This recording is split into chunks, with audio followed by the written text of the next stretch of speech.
நள்ளிரவு நேரத்திலே நட்ட நடு வானத்திலே வெள்ளி மீன் போலே நான் தான் உன்னை பார்ப்பேன்.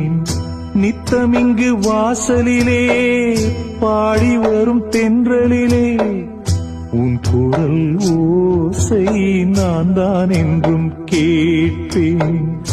அண்ணன் தங்கை உறவு இப்பிறப்பில் தொடக்கம், இன்னும் இது தொடர்ந்து எப்பிறப்பும் இருக்கும். வந்ததும் வாழ்ந்ததும் கொஞ்ச நாளாகும், உனக்காக நானே நலம் பாடுவேனே. தேவன் உந்தன் துணை வரத்தானே. சின்னமணி கோயிலிலே ஆடுதடி ஒரு விளக்கு, பொன்னுலகம் காண்பதற்கு ஏற்றி வைத்த திருவிளக்கு.